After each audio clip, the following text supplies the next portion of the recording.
ফেললে? তুমি এটা কি করে করতে পারলে? মা এলে আমি তোমার কথা বলে দিব যে তুমি আমার ডিম ভাইকে ভেঙে ফেলেছো। এসব তুমি কেন বলছো কুহু?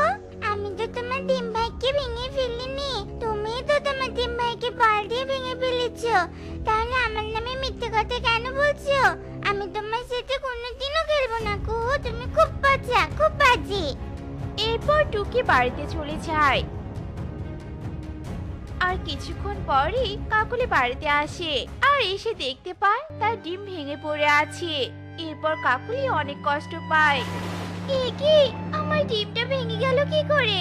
আর দুদিন পরেই আমার ডিম থেকে আমার ছোট ছানা বের হবে, কিন্তু কে আমার এত বড় ক্ষতি করলো? কুহু, আয় কুহু, বল তোর ডিম ভাইকে কে ভেঙেছে? এরপর কুহু কেঁদে কেঁদে কাকুলিকে সব মিথ্যে কথা বলে আর কাকুলি অনেক রেগে যায়। এরপর কুহুকে নিয়ে টুকির বাড়িতে যায়। এ কি কাকুলি দিদি, তুমি আমাদের বাড়িতে কিছু বলবে নাকি? টুকি শোনা, তোর কাকুলি মাসির জন্য চা নিয়ে আয় তো। না না, আমি তোর বাড়িতে চা খেতে আসিনি, আমি আসলে টুকির বিচার করতে এসেছি। কেন গো দিদি, কি করেছে আমার টুকি? আমি তো তোমার কথা কিছুই বুঝতে পারছি না। এরপর কাকুলি টুনিকে সব কথা খুলে বলে আর টুনি কাকুলির কথা শুনে অনেক কষ্ট পায় আর কষ্ট পেয়ে রেগে গিয়ে টুকিকে মারতে থাকে। লাগছে মা, লাগছে, আমি কিছু করিনি, আমি কাকুলি মাসির ডিম ভেঙে দিইনি মা, কুহু আমার নামে মিথ্যে কথা বলেছে। চুপ কর, তোকে আমি এই শিক্ষা দিয়েছি অন্যের ক্ষতি করে এসে আবার মিথ্যে কথা বলিস? শোন টুনি, তোর মেয়ে আমার শুধু ক্ষতি করেনি, অনেক বড় ক্ষতি করে ফেলেছে, কিন্তু আমি তো এমনি এমনি ছেড়ে দিব না টুনি, এর প্রতিশোধ তো আমি নিবই নিব। এরপর কাকুলি টুনির কাছে থাকা ডিমটা হাতে নেয় আর ডিম নিচে ফেলে দেয় আর ডিমটা ভেঙে যায়। হ্যাঁ নে, এবার এবার আমার অনেক শান্তি লাগছে, তোর ডিমটা ভেঙে আমার অনেক শান্তি লাগছে। চল কুহু চল, এখানে থেকে আর কোনো কাজ নেই, আমরা বাড়িতে চলে যাই। ছেড়ে দাও, আমাকে ছেড়ে দাও, আমাকে তুমি মেরো না, আমার মায়ের কাছে যেতে দাও। না, তোকে তো আমি কিছুতেই ছেড়ে দিব না। তুই মিথ্যে কথা বলে অন্যের ক্ষতি করেছিস, আর যারা মিথ্যে কথা বলে আমি তাদেরকে কোনোদিনও ছেড়ে দেই না। তুই মরার জন্য তৈরি হয়ে নে, তোকে আমি এক্ষুনি মেরে ফেলবো। না না, আমাকে মেরো না, আমাকে মেরো না, মা, মা, আমাকে বাঁচাও, আমাকে মেরে ফেললো মা। মা, মা, আমি তোমাকে মিথ্যে কথা বলেছি মা, আসলে আমার হাত থেকে বলটা ডিম ভাইয়ের উপর পড়ে যায় আর তখন ডিম ভাই ভেঙে যায়, কিন্তু আমি তোমাকে টুকির নামে মিথ্যে কথা বলেছিলাম মা, কারণ আমি অনেক ভয় পেয়ে গেছিলাম আর ভেবেছিলাম তুমি হয়তো ডিম ভেঙে ফেলার কারণে আমাকে মেরেই ফেলবে, তাই আমি নিজেকে বাঁচানোর জন্য তোমাকে মিথ্যে কথা বলেছিলাম মা। এসব তুই কি বলছিস কুহু? তুই যদি এই কথাগুলো আমাকে আগে বলতি তাহলে আমি টুনির ডিমের ওপর প্রতিশোধ নিতাম না।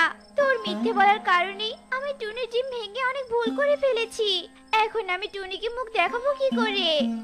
একটা উপায় আছে মা, তুমি আর আমি মিলে টুনি মাসির বাড়িতে যাবো আর টুনি মাসির কাছে ক্ষমা চেয়ে নিব, টুনি মাসি নিশ্চয়ই আমাদের মাফ করে দিবে, দেখে নিও তুমি। এরপর কাকুলি ও কুহু টুনির বাড়িতে যায় আর টুনিকে সব সত্যিটা খুলে বলে। কাকুলি ও কুহুকে সত্যি বলতে দেখে টুনি টুকি অনেক খুশি হয়, কারণ টুকির মা টুকিকে ভুল বুঝেছিল, কিন্তু এখন আর টুকির ওপর রেগে থাকতে পারবে না। মা, মা, আমি তোমাকে বলেছিলাম না যে আমি ডিমটা ভেঙে দেইনি, তুমি তো আমার কথা বিশ্বাসই করছিলে না, এখন বিশ্বাস হলো তো?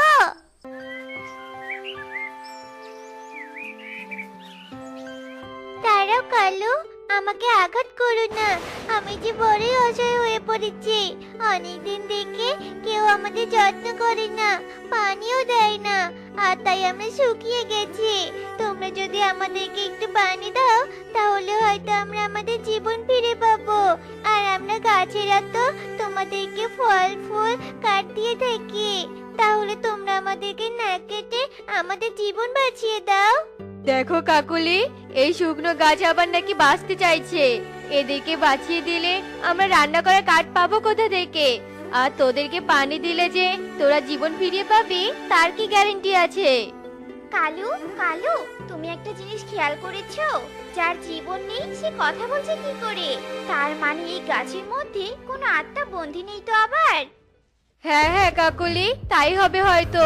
পালাও কাকুলি, এক্ষুনি পালাও এখান থেকে। এরপর কালু ও কাকুলি সেখান থেকে পালিয়ে যায় আর শুকনো গাছগুলো কাটতে থাকে। হ্যাঁ রে মা, তোকে তো আমি না জেনে অনেক বকা দিয়ে ফেলেছি, তাই আমি এখন জঙ্গলে যাব আর আমার টুকি সোনার জন্য টাটকা আর সতেজ ফল নিয়ে আসব। এরপর আমার টুকি সোনা মজা করে ফল খেয়ে ঘুমিয়ে পড়বে। এরপর টুনি জঙ্গলে চলে যায় আর বনের ভিতরে গিয়ে দেখতে পায় 3টে গাছ শুকিয়ে গেছে। তাই টুনি মনে মনে ভাবতে থাকে, আহারে, বনের ভিতর 3টে গাছ কেমন শুকিয়ে গেছে। গাছ আমাদের কত উপকার করে, ফল দেয়, কাঠ দেয়, আর আমরা এই গাছে নিজেদের বাসা বানিয়ে বেঁচে থাকি। কিন্তু ভাগ্য দেখো, এই গাছদের যত্ন করার মতো কেউ নেই। এসব বলতে বলতে টুনি নদী থেকে পানি তুলে শুকনো গাছে পানি দেয়।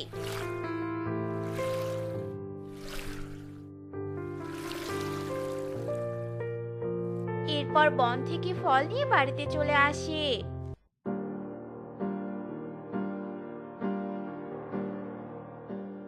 আরে আরে, এ কেমন আজব গাছ! হঠাৎ আমার বাড়ির সামনে এসে জন্ম নিল আর এক নিমিষেই আমও ধরে গেল।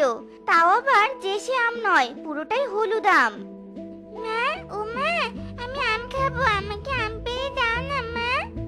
না রে মা, এই গাছের আম তোকে খেতে দিব না। আমি যখন বুঝতেই পারছি না যে এই আম গাছটা কোথা থেকে এলো, আর তাই এই গাছের আম আমি তোকে খেতে দিব না। টুনির কথা শুনতে পেয়ে আম গাছের ভিতর থেকে এক পরী বেরিয়ে আসে। আমি তোমাকে সব কথা বলছি টুনি। আমি হলাম আম গাছের রাজকন্যা আর আমার এক অলৌকিক ক্ষমতা আছে। আমার আম গাছের আমের ভিতরে একা একা বাড়ি তৈরি হয় আর এই আম খেতে অনেক সুস্বাদু। কিন্তু রাজকন্যা, তুমি এত পাখি থাকতে আমাকে কেন তোমার হলুদ আম দিয়ে সাহায্য করছো? তবে শোনো, শোনো রাজকন্যা, তুমি যেহেতু তোমার হলুদ আম দিয়ে বনের পাখিদের সাহায্য করতে চাচ্ছ, তবে তুমি তাই করো। কিন্তু একটা কথা মনে রেখো, এই হলুদ আমের গাছ তুমি যে কোনো একজনকেই দিতে পারবে, আর যাকে দিবে তাকে অনেক সৎ আর ভালো মনের পাখি হতে হবে, যে কিনা অন্যের উপকারে নিজেকে বিলিয়ে দিতে রাজি হবে। কিন্তু রাজমাতা, আমি সেই সৎ আর ভালো মনের পাখিকে কিভাবে চিনবো? তাকে তোমাকেই খুঁজে বের করতে হবে। সেজন্য তোমাকে ছদ্মবেশ ধরতে হবে। আর তাই আমি শুকনো গাছের রূপ ধারণ করি আর আমার জাদু দিয়ে অন্য 2টা শুকনো গাছ সেখানে লাগিয়ে দেই। আর বনে সব পাখিদের কাছে সাহায্য চাই, কিন্তু কেউ আমাকে সাহায্য করতে রাজি হয়নি। আর আমি তোমার কাছে সাহায্য না চাইতেই তুমি আমাকে পানি দিয়ে সাহায্য করেছো। তাই আমি বুঝে গিয়েছি যে এই বনের শত ভালো মনের পাখি তুমি ছাড়া আর কেউ নও।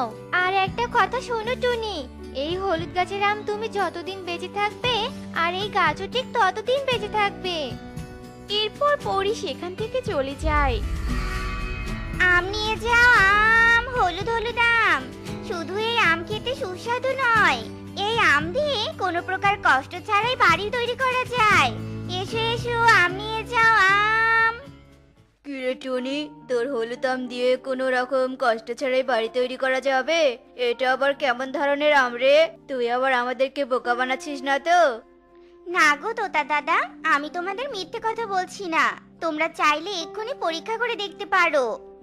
হ্যাঁ হ্যাঁ, আমরা পরীক্ষা করেই দেখবো। হলুদ রঙের আম, করে দে একটা কাম। সুন্দর একটা বাড়ি বানিয়ে বুঝিয়ে দে তোর কত দাম। এই ছন্দটা বলার সাথে সাথেই আমের ভিতরে সুন্দর একটা বাড়ি তৈরি হয়ে যায় আর সকলে কবুতরের আমের বাড়ি দেখে অনেক খুশি হয়ে যায় আর টুনিকে বলে, তোকে অনেক ধন্যবাদ রে টুনি। আমাদের একটা বাড়ি বানাতে অনেক কষ্ট হয়, আর তুই তোর আম দিয়ে বিনা কষ্টেই আমাদের বাড়ি তৈরি করে দিলি। ইস, সবাই টুনির কত প্রশংসা করছে, আর আমি যখন কোনো ভালো কাজ করি কেউ তো আমার প্রশংসা করে না। টুনির প্রশংসা শুনে হিংসায় আমার শরীর জ্বলে যাচ্ছে। এরপর কালু মনে মনে বুদ্ধি করে যে সে বনের সবার আমের ভিতরের বাড়িগুলো ভেঙে দিবে। আর রাত হতেই তারপর একটা হাতুড়ি নিয়ে একে একে সবার বাড়ি ফুটো করে দিয়ে নিজের বাড়িতে আসে।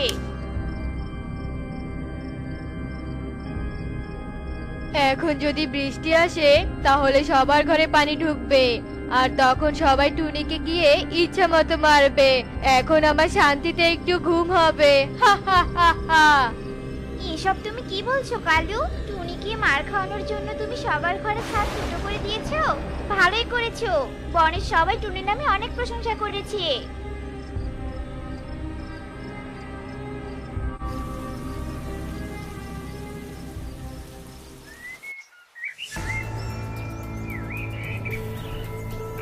এই টুনি, এই আমাদেরকে বোকা বানিয়েছিস তাই না? তোর আমের ঘর দিয়ে তো ফুটো হয়ে পানি পড়ে, আর আমরা বোকা হয়ে এতগুলো টাকা দিয়ে তোর কাছে আম কিনে নিয়েছি। এক্ষুনি তুই আমাদের টাকা ফেরত দে বলছি। হ্যাঁ হ্যাঁ, আমি সেই দিনে বুঝতে পেরেছিলাম টুনি আমাদেরকে ঠকিয়েছে। এবার সবার বিশ্বাস হলো তো?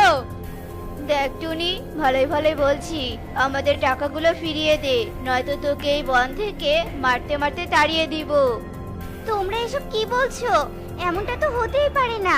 আর আমি তো সবগুলো টাকা খরচ করে ফেলেছি, তাহলে তোমাদের টাকা ফেরত দিব কি করে? দাঁড়াও, টুনি মাসির কোনো দোষ নেই, আমি তোমাদের সত্যি কথা বলছি। এরপর ইকরি সবাইকে সত্যিটা বলে, আর সবাই নিজের ভুল বুঝতে পেরে টুনির কাছে ক্ষমা চেয়ে নেয়। এরপর কালুকে সবাই ইচ্ছে মতো মারতে থাকে। শোনো কালু, কখনো অন্যকে দেখে হিংসে করতে নেই। পারলে অন্যের মতো ভালো মনের ও সৎ হয়ে নিজেকে সবার সামনে নিয়ে আসবে, তাহলে তোমাকেও সবাই ভালোবাসবে, আর তোমারও সবাই অনেক প্রশংসা করবে। অন্যের ক্ষতি করে নিজে ভালো সাজার চেষ্টা করো না, কেননা সত্য কোনোদিন লুকিয়ে থাকে না। আর দেখলে তো অন্যের সাথে হিংসা করতে গিয়ে নিজে কেমন মার খেলে। শুধু তাই নয়, তুমি এক্ষুনি আমাদের বন ছেড়ে দূরে চলে যাও, নয়তো শরীরে যেটুকু মাংস আছে সেটা আর থাকবে না। এরপর কালু কাকুলি বন ছেড়ে চলে যায়। তো বন্ধুরা, আমাদের আজকের গল্পটি তোমাদের কাছে কেমন লেগেছে তা কমেন্টে জানাতে ভুলো না কিন্তু। আহা মা, আমার মাথার চুলে চিরুনি করে দেওয়ার সময় এত ব্যথা দাও কেন বলো তো? মাথা লাগছে আমার। এই দাঁড়া, চুলগুলো তো একটু যত্ন নিস না। এত বড় একটা মেয়ে তুই, আর কবে যত্ন নিবি বলতো? আমি কি আর সারা জীবন বেঁচে থাকবো? মা, তুমি এভাবে কেন বলছো বলো তো? আর আমার চুলের যত্ন নিয়ে কি হবে বলো তো? জঙ্গলের সবাই তো আমার চুল নিয়ে হাসাহাসি করে মা। সে হাসুক, তাতে কি শুনি। শোন, ওদের তো চুল নেই, তাই ওরা তোকে দেখে হিংসে করে রে মা। তুই ওদের কথায় কিছু মনে করিস না তো। টুনি মায়ের কথা শুনে আর কিছু বলে না। আসলে টুনি ছিল ভীষণ সুন্দরী। টুনি যেমনি ছিল সুন্দরী, ঠিক তেমনি ছিল টুনির চুল। কিন্তু জঙ্গলের অন্য পাখিরা টুনির চুল নিয়ে সবসময় হাসাহাসি করত, আবার অনেক কটু কথাও শোনাতো। টুনিকে একদমই পছন্দ করতো না। কি রে কেশবতী টুনি, এভাবে তন্নে হন্যে হয়ে কোথায় যাচ্ছিস শুনি? তো আমাদের দিকেও তো একটু নজর দিতে পারিস নাকি? শোন কালু, এভাবে পথের মাঝে কেন বিরক্ত করার জন্য দাঁড়িয়ে আছিস বলতো? পথ ছাড় বলছি আমার। বাবা, দিন দিন তো দেখছি তোর অনেক ভাব হয়েছে। কিসের বাহার এত তোর? হ্যাঁ, ওই চুলের? কালুকে এমন ভাব দেখাবে না, বুঝতে পেরেছিস? তাহলে এর ফল একদম ভালো হবে না, এই আমি বলে দিলাম তোকে। এসব বলে কালু চলে যায়। এভাবেই দিন কাটতে থাকে।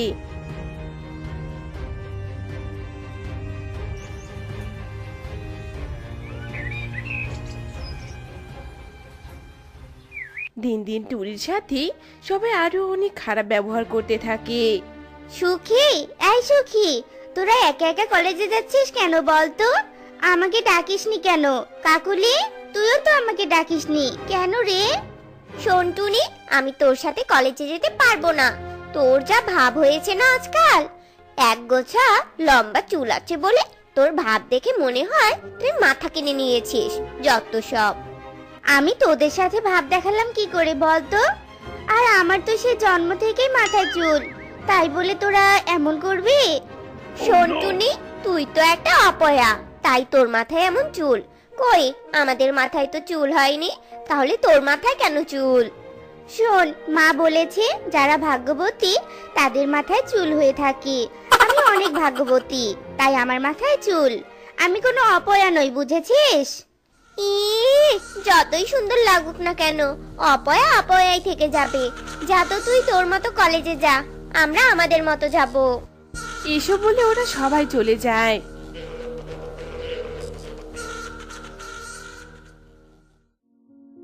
এভাবেই দিন কাটতে থাকে।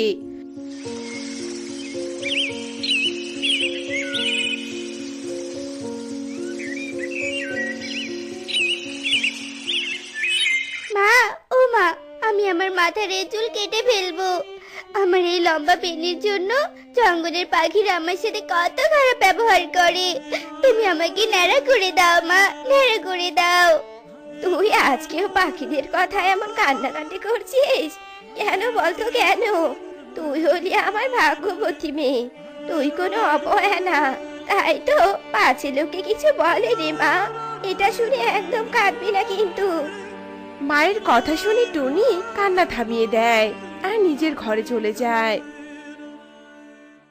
একদিন টুনি যখন টিয়ের বাড়ির পাশ দিয়ে যাচ্ছিল, এমন সময় তোতা বাহিরে আসে আর টুনিকে বলতে থাকে, টুনি, এই টুনি, তুই অপয়া হয়ে আমাদের বাড়ির পাশ দিয়ে যাচ্ছিস কেন বলতো? এখন তোর এই অপয়া ছায়া যদি আমার বাড়ির ওপর পড়ে তাহলে কি হবে বলতো? যা, চলে যা এখান থেকে। টুনি মিঠু তোতার এমন কথা শুনে অনেক কষ্ট পায়, কিন্তু তর্ক না করে সেখান থেকে চলে যায় আর নদীর পাড়ে গিয়ে অনেক কান্না করতে থাকে টুনি। হাই ঈশ্বর, আমাকে কেন এমন চুল দিলে? শুনেছি ভাগ্যবতী পাখিদের নাকি এমন চুল হয়, কিন্তু আমাকে তো সবাই অপয়া বলছে, আমাকে সবাই ছোট করে। তুমি আমাকে তুলে নাও ঈশ্বর, তুলে নাও। আমি যে আর বাঁচতে চাই না। টুনি এসব বলতে থাকে আর নদীর পাড়ে শুয়ে শুয়ে কান্না করতে থাকে। কান্না করতে করতে টুনি যে কখন ঘুমিয়ে পড়ে তা সে বলতেই পারে না। টুনি যখন ঘুমিয়েছিল এমন সময় টুনির লম্বা বেনি পানিতে ডুবে যায়। এভাবেই অনেকক্ষণ কেটে যায়। টুনির ঘুম ভাঙে একটি রঙিন মাছের ডাকে। টুনি, এই টুনি, আর কত ঘুমাবে টুনি? ওঠো, তোমার যে ঘুম ভাঙার সময় এসেছে। টুনি, ও টুনি। হঠাৎই এমন রঙিন মাছের ডাক শুনে টুনি আলতো আলতো করে উঠে রঙিন মাছের দিকে তাকিয়ে থাকে। এ কি রঙিন মাছ? তুমি তুমি ডাঙায় কেন? আমি যে তোমাকে এতদিন থেকে খুঁজছি টুনি। আজ জলের তলা থেকে তোমার লম্বা বেনি দেখে তোমার বেনি বেয়ে আমি ডাঙ্গায় উঠে এলাম গো। এ কি, টুনির চুলে রঙিন মাছ? কিন্তু রঙিন মাছ, তুমি আমায় খুঁজছিলে কেন? আমরা জলের তলায় মাছের আজ বড্ড বিপদে পড়েছি টুনি। কেন কেন, কি হয়েছে? এক জল রাক্ষস জলের নিচে তাণ্ডব চালাচ্ছে। আমাদের জলের নিচে একদম শান্তিতে থাকতে দিচ্ছে না। এভাবে চলতে থাকলে তো আমরা জলের নিচে সবাই ধ্বংস হয়ে যাব। আহারে, সত্যি ওই জল রাক্ষস তোমাদের সাথে অন্যায় করেছে। কিন্তু আমি তোমাদের কি করে সাহায্য করতে পারি বলো? আমি তোমাদের সাহায্য করব। টুনি, এখান থেকে দূরে একটা চিম্বুক পাহাড় আছে আর একটা গোলাপ গাছ আছে। সেই গোলাপ গাছে আছে 3 রঙের গোলাপ। ওই 3 রঙের গোলাপ রস করে খাওয়ালে জল রাক্ষস মরে যাবে, আর কোনো লম্বা চুলওয়ালি পাখি পারবে ওকে মারতে। তুমি চিন্তা করো না রঙিন মাছ, আমি যাব আর তোমাদের সাহায্য করব। এরপর টুনি সেই চিম্বুক পাহাড়ের উদ্দেশ্যে রওনা দেয় আর উঠতে থাকে। উফ বাবা, সে কখন থেকে উঠছি, কিন্তু পাহাড়ের কোনো সন্ধানই তো এখনো পাচ্ছি না। এখন না হয় আমি একটু হেঁটে যাই, ডানা দুটো বড্ড ব্যথা করছে। এসব বলে টুনি হাঁটতে থাকে আর হাঁটতে হাঁটতে চিম্বুক পাহাড় দেখতে পায়। ওই তো চিম্বুক পাহাড়, যাই গিয়ে গোলাপ নিয়ে আসি। এরপর টুনি চিম্বুক পাহাড়ে যায় আর 3 রঙের গোলাপ দেখতে পায়। এরপর টুনি 3 রঙের গোলাপ নিয়ে নদীর পাড়ে যায়। আমি জানতাম টুনি তুমি পারবে গোলাপ নিয়ে আসতে। এবার তবে যাও জলের নিচে আর জল রাক্ষসকে খাইয়ে এসো। এরপর টুনি রঙিন মাছের কথা মতো জলের তলায় যায় আর যেতে জল রাক্ষসের হাতে পড়ে। এই কে তুই? তুই একটা পাখি হয়ে জলের নিচে কি করছিস? বাহ, তুই তো ভীষণ সুন্দরী, কিন্তু জলের নিচে কেন বলতো? আরে রাক্ষস দাদা, আমি তো তোমার কাছে এলাম। এই দেখো, আমি তোমার জন্য গোলাপ নিয়ে এসেছি। এই গোলাপ রস খেলে তুমি চির অমর হয়ে যাবে, আর তুমি জলের নিচে এদের মেরে ফেলতে পারবে। আমি তোমার কথা অনেক চিন্তা করি, তাই তো তোমার জন্য নিয়ে এসেছি। আরে বাবা, তাই নাকি?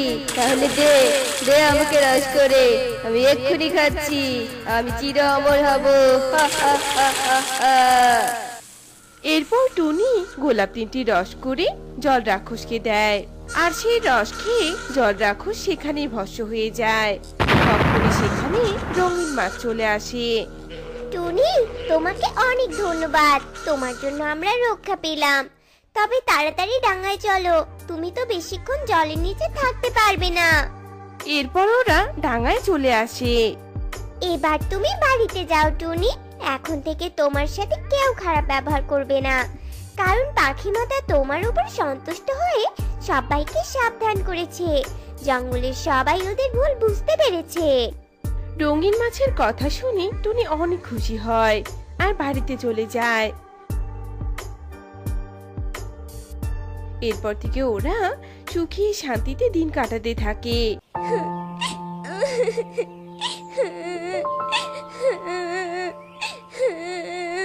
কি হয়েছে রে মা? তুই এভাবে কাঁদছিস কেন বল? একটু তো খেয়ে নে, এভাবে আর কতক্ষণ না খেয়ে থাকবি? আমি আর খাবো না বাবা, আমাকে একদম খাওয়ানোর জন্য তোমাকে ভাবতে হবে না। জঙ্গলে সবার মা আছে, শুধু আমার মা নেই। আমি মায়ের হাতের খাবার খাবো বাবা। এখন তোর জন্য আমি নতুন মা কোথায় পাবো বল রে মা? তাছাড়া সৎ মায়েরা ভালো হয় না রে মা, ওরা যে ডাইনি হয়ে থাকে, তোকে অনেক মারবে, বকবে। না বাবা, সবাই খারাপ হয় না। আমার স্কুলের কাজ করে টুনি মাসি, উনি অনেক ভালো জানো, আমাকে অনেক আদর করে। আমি ওনাকে মা হিসেবে দেখতে চাই বাবা, আমি আর কোনো কথা শুনতে চাই না। টুনটুনের কথা শুনে টোনা আর কিছু বলে না। টোনা মেয়ের জেদে টুনিকে বিয়ে করে নিয়ে আসে। টুনি টুনটুনকে অনেক ভালোবাসতো, কখনো সৎ মায়ের চোখে দেখতো না। টুনটুন, এভাবে কোথায় যাচ্ছিস মা? বাইরে শালু কুহুদের কাছে যাচ্ছি মা, ওরা আমার মা নেই বলে সারাক্ষণ হাসতো। এখন তো তোমার মতো একটা মিষ্টি মা হয়েছে, তাই ওদের সবাইকে আমি ডেকে নিয়ে এসে তোমাকে দেখাবো। পাগলি মেয়ে আমার, সারাক্ষণ শুধু তোর পাগলামো। টুনির কথা শেষ হলে টুনটুন এক ছুটে ওর বন্ধু বান্ধবীর কাছে যায়। এভাবেই হেসে খেলে যাচ্ছিল ওদের দিন। একদিন টোনা বাজার থেকে একটি ছোট্ট লেবু গাছ নিয়ে আসে। টুনি, টুনি, এই দেখো, আমি তোমার জন্য একটা লেবু গাছ কিনে নিয়ে এসেছি। মা টুনটুন, তুই তোর মায়ের সাথে গাছটা আঙিনায় রোপণ করে দে তো। সে কি টোনা, তুমি এটা কি নিয়ে এসেছো? এত ছোট লেবু গাছ কেউ কিনে নিয়ে আসে? এটা তো 2 দিন পর মরে যাবে। কত টাকা দিয়ে কিনে এনেছো বলো তো? 100 টাকা গো। এই যা, তুমি তো ঠকে গেছো টোনা। তোমাকে বোকা পেয়ে এই ছোট্ট গাছটা 100 টাকাতে বিক্রি করেছে। শোনো টুনি, আমাকে বোকা বলবে না, বুঝেছো? আমি অনেক চালাক। এভাবে টোনা আর টুনি খুনছুটি ঝগড়া করতে থাকে। এরপর টুনি আর টুনটুন মিলে সেই ছোট্ট লেবু গাছটি রোপণ করে। এভাবেই বাবা আর সৎ মায়ের কাছে সুখেই কাটছিল টুনটুনের দিন। কিন্তু একদিন ঘটে যায় এক নির্মম ঘটনা। টোনা হঠাৎ করে হার্ট অ্যাটাক করে মারা যায়, আর এতে করে টুনি ও টুনটুন অনেক কষ্ট পায়। টোনা, হ্যাঁ টোনা, তুমি এভাবে অকালে আমাদের মামিকে কেন একা করে চলে গেলে টোনা? কথা বলো টোনা। বাবা, কথা বলো বাবা, তুমি কথা বলো। তোমাকে ছাড়া আমরা কিভাবে থাকবো বাবা? আমাদের মামিকে কে সামলে রাখবে বলো? এভাবেই টুনটুন আর টুনি কাঁদতে থাকে আর টোনার সৎকার করায়। এভাবেই মামের দিন কাটতে থাকে। টোনা অনেক সম্পত্তি রেখে গিয়েছিল, সেগুলো দিয়েই মামের খুব একটা কষ্ট হয়নি। একদিন মিনু টুনটুনি আসে ওদের বাড়িতে। কি রে টুনি, কেমন আছিস তোর সৎ মেয়েকে নিয়ে? কি গো মাসিমা, আমি তো মেয়েকে নিয়ে ভালোই আছি। আর তুমি ওকে সৎ মেয়ে বলছো কেন? ও তো আমার নিজের মেয়ের মতোই, ও আমার নিজের মেয়ে। ঢং দেখলে মাথা নষ্ট হয়ে যায়। সৎ মেয়েকে নিয়ে আদিক্ষেতা, বলি এখনো সময় আছে। এই সৎ মেয়েকে রেখে একটা বিয়ে করে নাও, সুখে সংসার পাতো। আপনি কি এসব বলার জন্য এসেছেন মাসিমা? তাহলে চলে যান, আমাকে আপনারা তো জ্ঞান দিতে হবে না। টুনির এমন কথা শুনে মিনু টুনটুনি রাগ করে চলে যায় আর টুনটুন সেখানে আসে। মা, তুমি আমাকে এত ভালোবাসো মা? সত্যি এমন সৎ মা যেন সবার ঘরে থাকে। হয়েছে হয়েছে, পাগলি মেয়ে, এত কাঁদতে হবে না। আমি তোকে ছেড়ে কোথাও যাব না, কোনোদিন যাব না সোনা। এরপর টুনি ওর মেয়েকে জড়িয়ে ধরে। এভাবেই মামের ভালোবাসার দিন কাটছিল। টুনি আর টুনটুন ওদের লেবু গাছের যত্ন নিত। যত্ন নিতে নিতে লেবু গাছ বেশ বড় হয়েছে। কিন্তু এক সময় ঘটে যায় আরেক অদ্ভুত ঘটনা। টুনি আর টুনটুনের সবকিছু হারিয়ে যেতে থাকে। মা, ও মা, আমার মালাটা খুঁজে পাচ্ছি না মা। আমার মালাটা কোথায় গেল? সে কি কথা মা, আলমারিতেই তো রেখেছিলাম। পাসনি তুই? না মা। এরপর টুনটুন আর টুনি মিলে মালাটি খুঁজতে থাকে, কিন্তু কোথাও পায় না। এভাবেই দিনের পর দিন ওদের বাড়ি থেকে টাকা পয়সা গয়না চুরি হতে থাকে, কিন্তু ওরা মামে কিছুতেই চোর ধরতে পারছিল না। টুনটুন রে, মা দেখ, রাতে তো আমি ঘরের দরজা বন্ধ রেখেই ঘুমিয়েছিলাম, কিন্তু সকালে দেখছি দরজা খোলা, আর আমার সবগুলো গহনা চুরি হয়ে গেছে রে। কিছুই বুঝতে পারছি না। কেঁদো না মা, তুমি আর কেঁদো না। ওগুলো গহনা তো সব বাবার দেয়া স্মৃতি ছিল, তুমি কোনো চিন্তা করো না। মেয়ের কথায় টুনি কিছুটা শান্ত হয়, কিন্তু ওদের মামের মাথা থেকে চোরের চিন্তা কিছুতেই কমে না। এসব হচ্ছেটা কি?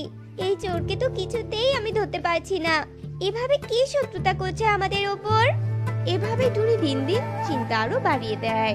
একদিন টুনটুন যখন লেবু গাছের পাশে বসেছিল, এমন সময় লেবু গাছ বলে ওঠে, টুনটুন, আমি জানি তুমি কেন চিন্তা করছো। এই, কে কে? ও লেবু গাছ, তুমি কথা বলতে পারো? হ্যাঁ, আমি কথা বলতে পারি। তবে শোনো, তুমি নিশ্চয়ই ওই চোরকে খুঁজছো, তাই না? আমি তোমাকে সাহায্য করতে পারি, কারণ আমি যে একটা জাদুই গাছ। তাই? তাহলে বলো, কি করে তুমি আমাকে সাহায্য করবে? শোনো তবে, তুমি আমার গাছের লেবুর কাঁটা ছিঁড়ে নাও আর তোমার ঘরের দরজা আর আলমারিতে লাগিয়ে দাও। এই কাঁটা তুমি ছাড়া আর কেউ দেখতে পারবে না। তাই চোর যখনই আলমারিতে হাত দিবে, তখনই ওর হাতে না কাঁটা বিঁধে যাবে। তাই নাকি লেবু গাছ? তাহলে তো ভালোই হবে। তবে শোনো, একমাত্র যে চুরির উদ্দেশ্যে আলমারি খুলবে তার হাতেই বিঁধে যাবে। আর তুমি যতক্ষণ পর্যন্ত না তাকে ক্ষমা করবে, ততক্ষণ পর্যন্ত তার হাতের যন্ত্রণা কমবে না। তবে সাবধান, তুমি কিন্তু এই কথা তোমার মাকেও বলবে না। লেবু গাছের কথা শুনে টুনটুন ভীষণ খুশি হয়, আর টুনটুন কয়েকটি কাঁটা ছিঁড়ে আলমারি আর দরজায় লাগিয়ে দেয়। এরপর টুনটুন টুনির সাথে ঘুমিয়ে পড়ে। রাতে টুনির চিৎকারে টুনটুনের ঘুম ভেঙে যায়। আহ, মরে গেলাম রে, বাড়ি গেলাম। আমার হাতে প্রচুর যন্ত্রণা করছে। এখানে তো কোনো কাঁটা নেই, তাহলে আমার হাতে কাঁটা বিঁধে গেল কি করে? টুনি এভাবেই চিৎকার করতে থাকে। মা, এ আমি কি দেখছি মা? তার মানে তুমি? আমার বিশ্বাস হচ্ছে না মা। ছি মা, ছি। এই, কি ছি করছিস? হ্যাঁ, তার মানে তুমি এতদিন চুরি করেছো? নিজের ঘরে নিজে চুরি? কেন মা, কেন? তুই এসব কি বলছিস মা? আমি কেন চুরি করব? এরপর টুনটুন লেবু গাছের সব কথা খুলে বলে। সব শুনে টুনি বলে, বাহ, তুই তো দেখছি ভীষণ চালাক। আচ্ছা, সবকিছু যেহেতু বুঝে গেছিস, তাহলে শোন, তুই ভাবলি কি করে যে আমি তোর মতো সৎ মেয়ের সাথে সারা জীবন কাটাবো? আমি সব টাকা পয়সা সোনা গহনা চুরি করে আমার বাবার বাড়ি পাঠিয়েছিলাম, যেন তুই বুঝতে না পারিস। কিন্তু তুই তো ভীষণ চালাক। ছি মা, ছি, তুমি এত খারাপ। আমি তোমাকে কোনোদিন ক্ষমা করব না। এবার তুমি থাকো এই কাটার ব্যথায়। না, তুই আমাকে ক্ষমা করে দিস মা। আমি এই ব্যথা আর সহ্য করতে পারবো না। আমি তোর সব সোনা গহনা ফিরিয়ে দিব। এরপর টুনটুন টুনিকে ক্ষমা করে দেয়, আর টুনি ওর ভুল বুঝতে পারে, আর টুনটুনের সব গহনা ফিরিয়েও দেয়। তো বন্ধুরা, আমাদের আজকের গল্পটি তোমাদের কাছে কেমন লেগেছে তা কমেন্টে জানাতে ভুলো না কিন্তু।